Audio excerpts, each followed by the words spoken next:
আরবের বিশাল মরুভূমির মাঝে ছোট্ট একটি গ্রাম ছিল। চারদিকে শুধু বালুর পাহাড় আর দূরে দূরে কিছু খেজুর গাছ।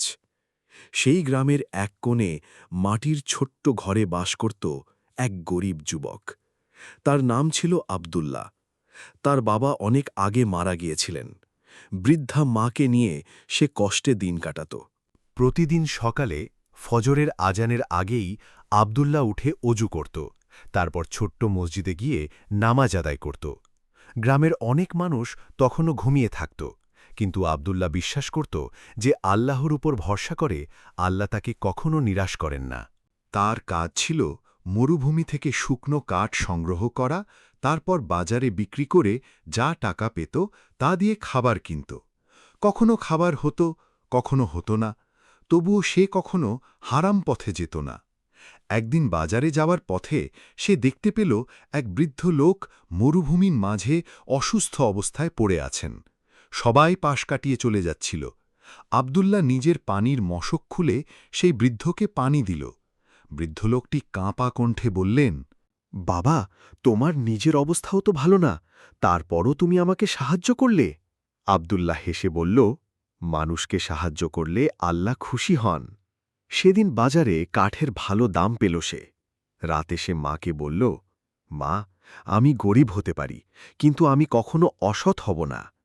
তার মা চোখে পানি নিয়ে বললেন, আল্লাহ সৎ মানুষের রিজিক বাড়িয়ে দেন। কয়েকদিন পরে গ্রামের ধনী ব্যবসায়ী হাজি উসমান বাজারে আব্দুল্লাহকে দেখলেন। তিনি খেয়াল করলেন অন্যদের মতো আব্দুল্লাহ কখনো মিথ্যা বলে না। একদিন হাজি উসমান তাকে বললেন, তুমি কি আমার খেজুর বাগানে কাজ করবে? আব্দুল্লাহ সঙ্গে সঙ্গে রাজি হয়ে গেল। খেজুর বাগানে সে খুব পরিশ্রম করত। সবাই বিশ্রাম নিলেও সে মন দিয়ে কাজ করত। দুপুরে নামাজের সময় হলে সে সব কাজ বন্ধ করে নামাজ পড়ত। একদিন হাজি উসমান তাকে পরীক্ষা করার জন্য ইচ্ছে করে কিছু স্বর্ণ মুদ্রা মাটিতে ফেলে রাখলেন।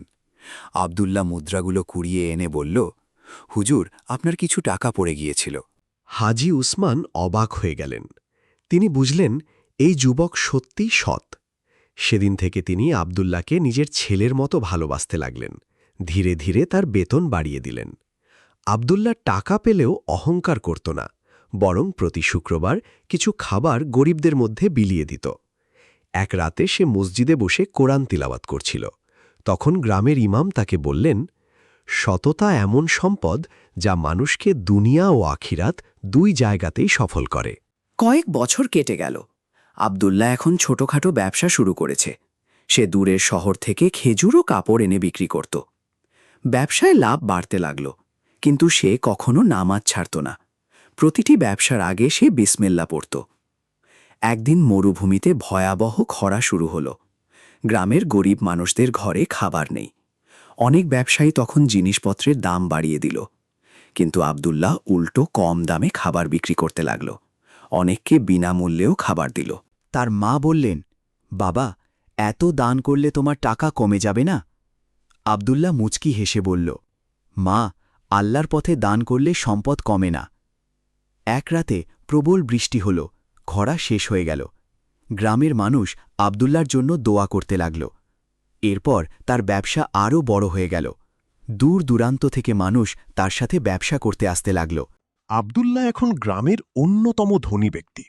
তার বড় বাড়ি হয়েছে, অনেক কর্মচারী হয়েছে, কিন্তু সে এখনও আগের মতো সাধারণ পোশাক পরত। একদিন এক লোক তাকে বলল, এত সম্পদ পাওয়ার পরও আপনি এত সাধারণ কেন? আব্দুল্লাহ বলল, সম্পদ মানুষকে বড় করে না, আল্লাহর আনুগত্য মানুষকে বড় করে। সে গ্রামের পাশে একটি নতুন কুয়া খনন করাল, একটি মাদ্রাসাও তৈরি করল, যেখানে গরিব শিশুরা বিনামূল্যে পড়াশোনা করত। প্রতিদিন রাতেই সে তাহাজ্জুদ নামাজ পড়ত এবং আল্লাহর কাছে শুকরিয়া আদায় করত। একদিন এক এতিম শিশু তার কাছে এসে বলল, চাচা, আপনি না থাকলে আমরা না খেয়ে থাকতাম। এই কথা শুনে আব্দুল্লাহর চোখে পানি চলে এলো। সে বলল, সবই আল্লাহর দয়া।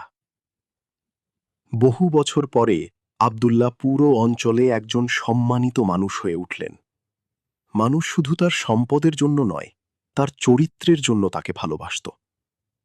একদিন গ্রামের মসজিদে তিনি সবাইকে বললেন, আমি একসময় খুব গরিব ছিলাম, কিন্তু আমি শিখেছি সততা, নামাজ এবং দান মানুষকে কখনো ছোট করে না। গ্রামের যুবকরা তার কথা শুনে অনুপ্রাণিত হল। অনেকে হারাম ব্যবসা ছেড়ে দিল, কেউ মিথ্যা বলা বন্ধ করল। সেদিন রাতে পুরো গ্রাম একসাথে দোয়া করল। মরুভূমির আকাশে অসংখ্য তারা জ্বলছিল। আব্দুল্লাহ আকাশের দিকে তাকিয়ে বললেন, হে আল্লাহ, আপনি আমাকে গরিব থেকে ধনী করেছেন, কিন্তু সবচেয়ে বড় সম্পদ হল ঈমান। তারপর গ্রামের মানুষ তাকে ঘিরে দাঁড়াল।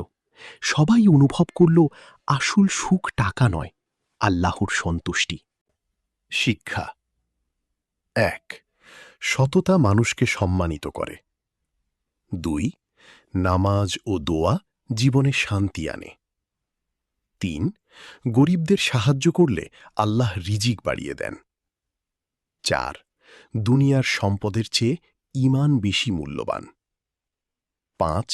আল্লাহর উপর ভরসা করলে কষ্টের পর সহজই আসে।